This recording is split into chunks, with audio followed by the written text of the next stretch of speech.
Hello everyone, Pooja here from Easy Vastu. I'm a tarot card reader, numerologist, vastu consultant and an astrologer. And आज का video है regarding सितंबर month predictions as per love life और career life और in general क्या कहते हैं tarot cards आपकी राशि के बारे में। आपने थंबनेल में अपनी राशि के बारे में ऑलरेडी पढ़ लिया होगा कि वीडियो किसके रिगार्डिंग है।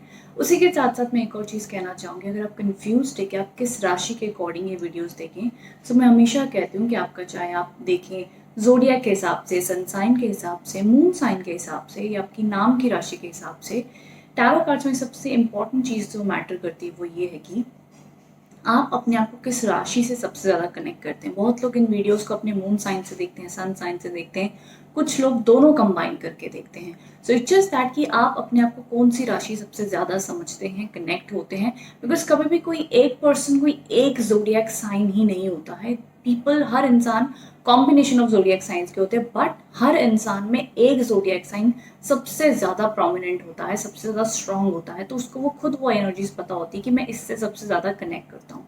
सो अकॉर्डिंगली आप इस वीडियो को अपनी राशि के अनुसार से देख सकते हैं, जोडियक के हिसाब से या अपने मून साइन के हिसाब से, नो प्रॉब्लम। लेकिन अगर आप मुझे पूछना चाहेंगे कि नो मैं किस हिसाब से रीडिंग करती हूँ, so that is based on zodiac science. But again tarot cards के हिसाब से अगर आप इसको जोडियक से देखें, मून साइन से देखें, नो प्रॉब्लम एट ऑल।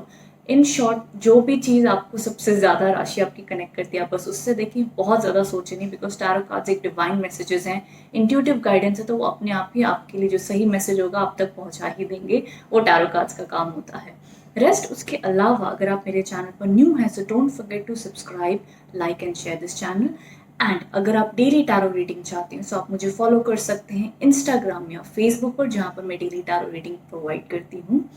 अगर आपने अभी तक 6 मंथ्स प्रेडिक्शन नहीं देखे मेरे चैनल पर, जो है जुलाई से लेकर दिसंबर 2020 तक, तो उसके भी लिंक्स नीचे डिस्क्रिप्शन बॉक्स में अवेलेबल हैं। सो वो भी आप डिटेल 6 मंथ्स प्रेडिक्शन देख सकते हैं 2020 की on my YouTube channel. So description box में नीचे लिंक्स अवेलेबल हैं, वहाँ से आप जाकर देख सकते हैं। सो रेस्ट इसके बाद आपकी राशि के बारे में गाइडेंस और सारी वीडियो स्टार्ट हो जाएगी। बट बिफोर दैट मैं सिर्फ ये कहना चाहूँगी, I wish you all the good luck and positivity for this September month. Reading में जो मर्जी आए, अब हम तो रीडिंग कर देते हैं, हमें नहीं पता होता हर राशि के लिए हमने क्या कहा है, बट दिल से I wish that September month में आपके लिए आपकी जो भी इच्छाएं हों, जो भी प्रार्थनाएं हों, जो भी आपकी ख्वाहिशें हों, सब पूरी हों। आप पॉजिटिव रहें, हैप्पी रहें, एनर्जेटिक रहें। This is what I pray and wish for you.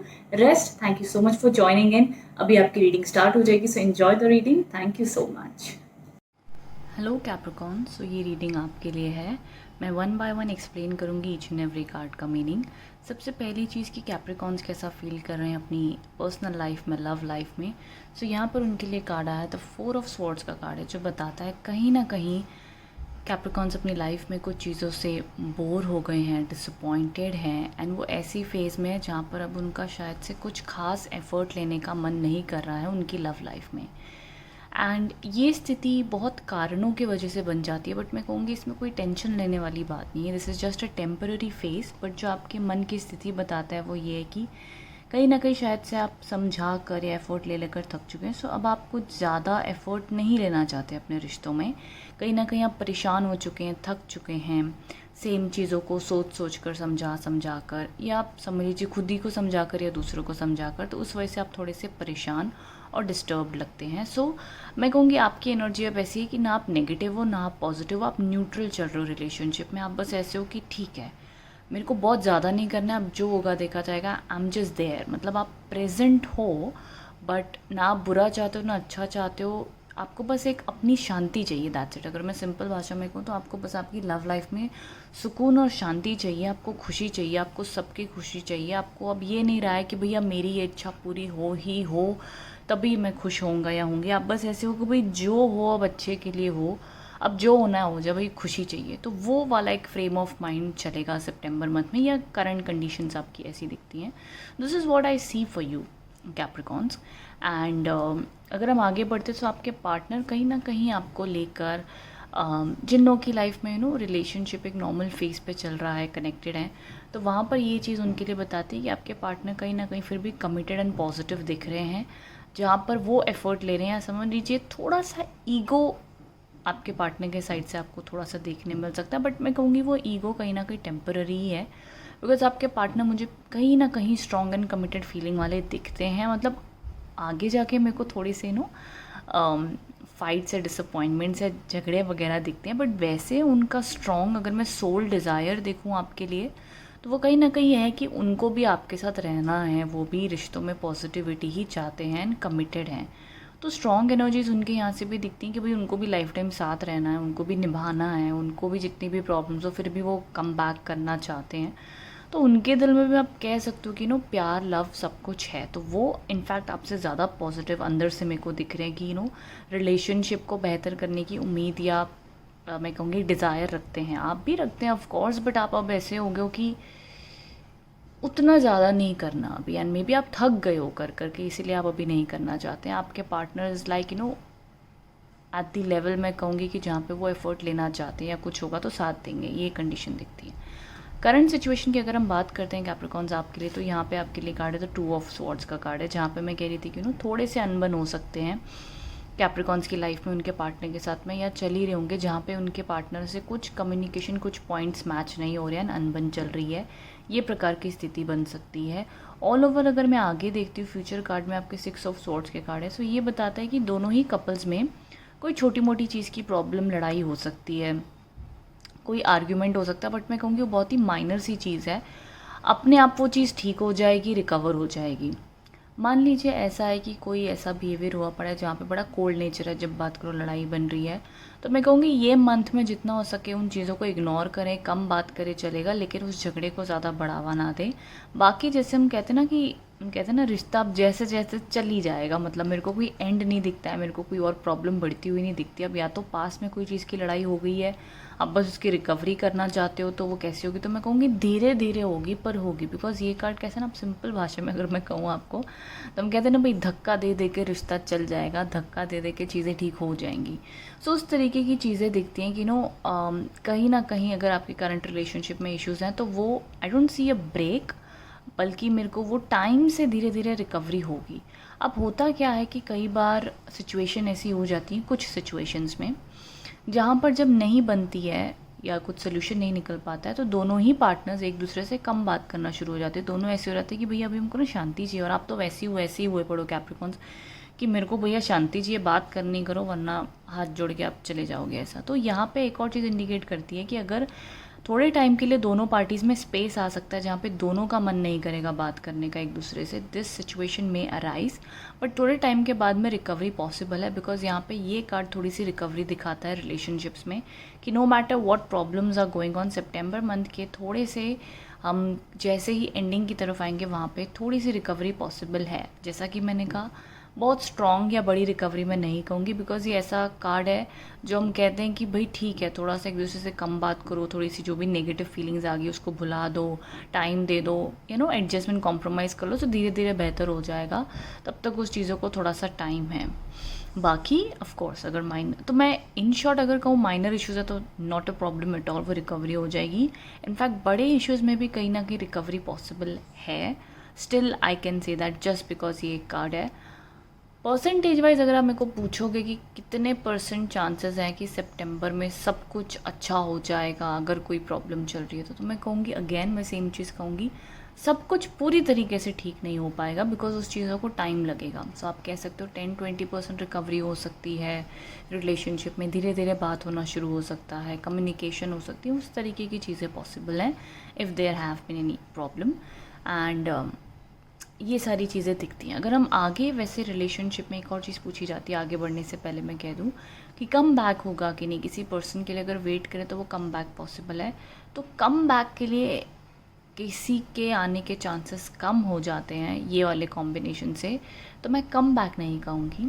मैं ये कहूँगी अगर दोनों पार्टीज़ बात करें तो थोड़ा स्पेस लेके आ सकते हैं, बट किसी का कम बैक आने की पॉसिबिलिटी कम है। मैं अगर आगे बढ़ती हूँ आपके करियर के तौर पे, सो करियर रीडिंग में कहीं ना कहीं आपके लिए अच्छी पॉजिटिविटी दिखती है, अच्छी अपॉर्चुनिटी दिखती है, अबंडेंस दिखाई दे रही है। कि मान लीजिए पहली चीज़ तो ट्रैवल इंडिकेटेड है कैप्रिकॉन्स के लिए। मान लीजिए अगर आप ट्रैवल नहीं करते हैं, तो जैसा कि हम कहते हैं कि न्यू जॉब के लिए देख रहे हैं, न्यू कुछ अपनी लाइफ में करना चाहते हैं, बड़े शुभ और पॉजिटिव कार्ड्स है। जैसे कि इसके हाथ में ही गोल्ड कॉइन है, so this is a good sign कि आपको कोई अच्छी खबर आ सकती है, अच्छी चीज़ हो सकती है, करियर में ग्रोथ हो सकती है। ये कहीं ना कहीं बहुत ही मैं कहूँगी एक एप्रिसिएशन का कार्ड है, जहाँ पे आपको आपके काम के लिए एप्रिसिएशन मिलती है, आप भी अपना काम बखूबी अच्छे से करते हैं एंड पॉजिटिविटी एक्सपीरियंस होती है आपको अपने काम में। तो कहीं ना कहीं काम को लेके मेरे को ज़्यादातर कैप्रिकॉन्स की ये वाली रीडिंग में बहुत ज़्यादा टेंशन नहीं दिखाई देती, चाहे आपके एग्ज़ाम्स हो, आपकी पढ़ाई हो, आपका जॉब हो, करंट जॉब हो, जो भी आपको कहीं ना कहीं आपके फेस पे मेरे को स्माइल दिखाई देती है, जैसे कि इस कार्ड में है। या तो कोई ऐसी खबर आके आपको स्माइल या पॉजिटिविटी देगी आपकी लाइफ में। So somewhere energies are good. बाकी आपकी ऑफ कोर्स ये कार्ड का कॉम्बिनेशन ऐसा नहीं है कि कोई बहुत ही बिग प्रमोशन मैं कहूँगी, बट येस आपके काम को लेके एप्रिसिएशन मिल सकती है, आपको आपके काम में मज़ा आ सकता है। सो ऑल ओवर एक डेली नॉर्मल अच्छी रूटीन चलेगी जो आपको आपके इसमें पॉजिटिविटी ज़रूर देगी। साथ ही साथ ये कार्ड का कनेक्शन मैंने मीनिंग बताया यहाँ पर कि इस कॉम्बिनेशंस की वजह से रिकवरी के पॉसिबिलिटीज़ हैं। साथ ही साथ मैं एक और चीज़ कहूँगी, कुछ कैप्रिकॉन्स के साथ ये भी हो सकता है कि शायद उनके घर वाले उनकी शादी के लिए देख रहे हों या शादी की बातें चल रही हों, बट कैप्रिकॉन्स का अंदर से शायद शादी करने का इतना मन ना हो रहा हो, और जिनका जो लोग ऑलरेडी अरेंज मैरिज में शादी के लिए देख रहे हैं, शादी करना चाहते हैं, सो उनके लिए कहीं ना कहीं शादी के योग अच्छे हैं। पॉसिबिलिटी हो सकती है कि मैरिज इवेंट हो जाए। उन लोगों के लिए मैरिज कार्ड काफ़ी शुभ इंडिकेशंस लेके आता है कि जो लोग चाहते हैं या देख रहे हैं उनके लिए अच्छी बात है। बट मुझे कुछ कैप्रिकॉन्स के लिए ये स्थिति भी दिखाई देती है जहाँ पे शादी की बातें तो चल रही है, बट हमारे बेचारे कैप्रिकॉन्स शादी अभी नहीं करना चाहते हैं ड्यू टू मैनी रीजंस। मैं कहूँगी बड़े सारे कारण हो सकते हैं इसके, बट कहीं ना कहीं ये सारी सिचुएशंस आपके लिए दिखाई देती हैं कैप्रिकॉन्स। समवेयर अगर अब तक के जो मैंने कार्ड्स रीड किए, मुझे कहीं ना कहीं दिखता है कैप्रिकॉन्स आप किसी चीज़ के लिए बड़े टाइम से स्ट्रगल कर रहे थे, वो चीज़ को अब आपको कंक्लूजन नहीं मिल रहा, तो आप कहीं ना कहीं सैड एंड अपसेट हो गए हो। पार्टनर्स और आपके बीच में अनबन हो सकती है, जिस अनबन की वजह से थोड़े टाइम का सेपरेशन आ सकता है, थोड़े टाइम के लिए बात नहीं हो सकती है, पर उसके बाद में थोड़ी बहुत रिकवरी पॉसिबल है। बड़ी स्ट्रॉन्ग रिकवरी नहीं कहूँगी, बट येस जैसे कि मैंने कहा हम पुश कर करके थोड़ा सा रिलेशनशिप को बेहतर करने की कोशिश कर सकते हैं इस महीने में। पूरी तरीके से नहीं, बट रिकवरी देखी जा सकती है। जो लोग अरेंज मैरिज में शादी के लिए देख रहे हैं उनके लिए मैरिज के योग ओपन है, हो सकती है। Career wise it is all good. मेरे को बहुत ज़्यादा कुछ नेगेटिव या स्ट्रेसफुल कार्ड्स नहीं दिखते हैं। सितंबर मंथ काफ़ी पॉजिटिव दिखता है एज़ पर वर्क वाइज। आगे अगर हम गाइडेंस कार्ड की तरफ चलते हैं तो यहाँ पे आपका जो गाइडेंस कार्ड है वो है बीइंग डायरेक्ट। इसका मतलब ये है कि कहीं ना कहीं कैप्रिकॉन्स मुझे आपके लिए जो मैसेज लेकर आया है कार्ड वो ये है कि जो भी चीज़ आपके मन में है, जो भी चीज़ आप क्लियरली कहना चाहते हैं, बिकॉज यहाँ पे भी किसी प्रकार की कम्युनिकेशन इश्यूज़ हैं, यहाँ पे भी थोड़ी सी स्ट्रगल दिखाई देती है, और यहाँ पे आप सैड हैं, अभी आप कुछ कहना या बोलना नहीं चाहते हैं। सो मे बी अब सिचुएशन ऐसी होगी कि आप चीज़ों को एक्सप्लेन कर करके थक चुके हैं, समझ नहीं पा रहे हैं क्या चीज़ कैसी हो रही है, क्यों हो रही है, बट फिर भी यहाँ पर ये कार्ड आपसे कह रहा है बीइंग डायरेक्ट कि जो भी आपके मन में बात है, जो भी आप क्लियरली कहना चाहते हो उस पर आर्ग्यूमेंट ना करें, बहस ना करें, लेकिन एक चीज़ क्लियरली आपकी जिससे भी लड़ाई है, जिससे भी प्रॉब्लम है, वो चीज़ उनको क्लियरली कह दें कि ये चीज़ आप चाहते हैं, ये चीज़ आप नहीं सह सकते हैं, ये चीज़ की आपकी इच्छा है, अगर ये चीज़ होगी तो ही आप सो एंड सो कर सकते हैं। So it is said that being direct. कई बार ऐसे होता है कि हम चीज़ों को बड़ा घुमा फिरा के बोलते हैं कि सामने वाले को हर्ट ना हो, कई बार हम चीज़ों को बोलते नहीं कि सामने वाले को हर्ट ना हो, कई बार हम चीज़ों को छुपा लेते हैं कि भैया लड़ाई ना हो। सो बहुत बार इन चीज़ों की वजह से सामने वाला या आप कई बार हर्ट या परेशान होते रहते हैं। एंड अगर फिर उस पर बात कहते हैं, मुझे बड़े लोग कहते हैं कि मैम हम ये चीज़ नहीं कहते हैं क्योंकि अगर हम ये चीज़ पर डिस्कशन करेंगे तो वो फिर लड़ाई हो जाएगी, और लड़ाई हो जाएगी तो फिर बात नहीं होगी। सो कई बार ये इस सिचुएशन में पर्सन अटक के रह जाता है। बट कई बार जब ऐसे कार्ड्स आते हैं, कई बार अलग अलग सिचुएशन होती है, कई बार हम भी कहते हैं डिपेंडिंग ऑन टैरो कार्ड्स समय के लिए क्या गाइडेंस दे रहे हैं। कई बार टैरो कार्ड्स गाइडेंस देते हैं कि this is not the right time, कि मतलब ये सही समय नहीं है अभी बात करने का, थोड़ी देर रुक जाएं। कई बार कार्ड्स इंडिकेशन देते हैं कि आप लड़ाई मत करो, आप बहस मत करो, आप सामने वाले को जो सोचना है, जो समझना समझ दें, आप अपनी बात प्यार मोहब्बत से या मैसेज में लिखकर उनको भेज दें। बिकॉज यहाँ पे देखिए इनके माउथ से पर्चियाँ निकल कर जा रही हैं और ये अपनी अपनी बात इन्होंने बस कह दी है। कई बार अपना पॉइंट रखना, अपना ओपिनियन रखना, आराम से बात कर कर बस कह देना या मैसेज लिख देना, एक स्ट्रेट फॉरवर्ड बात कहना जिसको हम कहते हैं भाई सीधी बात, नो बकवास, वो वाली चीज़ है। अगर आप वो भी कह दें स्ट्रेट फर्म होकर कि भैया यही हम चाहते हैं, चाहे वो आपका काम हो, आपके रिश्ते हों, तो कई बार चीज़ें आसान हो जाती हैं, आपको भी सुकून आ जाता है भाई हमने कह दिया है। पर सामने वाले की मर्ज़ी, वो उस चीज़ को रिस्पॉन्ड करे ना करे, कब करे, कर पाए तो ठीक है, ना कर पाए तो ठीक है। आप अगर क्लियर माइंड से होकर एक डिसीजन लेके उनको अगर कह देंगे, सो आपके रिलेशनशिप वर्क लाइफ के लिए सितंबर मंथ में ये चीज़ काफ़ी हेल्पफुल साबित हो सकती है। एंड ऑल ओवर आप इस चीज़ को कहीं पे भी अप्लाई कर सकते हैं सितंबर मंथ में, जहाँ पे भी आपको नीड हो। बट बीइंग डायरेक्ट, ये आपके लिए गाइडेंस कार्ड है, ये आपके लिए सजेशन है, सो आपको ज़्यादा पता होगा ये चीज़ आपको कब कहाँ काम आएगी। सो ज़रूर नीचे कमेंट बॉक्स में मुझे बताइएगा। सो रेस्ट कैप्रिकॉन्स, ये मुझे आपके लिए वाइब दिखती हैं। जहाँ तक मुझे लगता है, मैं शायद गलत भी हो सकती हूँ, बट मुझे कई बार कैप्रिकॉन्स की रीडिंग करियर वाइज काफ़ी बेहतर लगती है, एंड लव वाइज कई बार थोड़ी सी स्ट्रगलिंग मुझे लगती है कई बार। सो बट डिपेंड्स, अब जो मेरे कैप्रिकॉन्स की वीडियोस देखते हैं वो कितना रिलेट हो पाते हैं, क्या कहते हैं नीचे कमेंट बॉक्स में। सो ज़रूर मुझे नीचे बताइएगा। Rest, wishing you all the good luck and positivity Capricorns for the month of September. Thank you so much for watching this video. Thank you.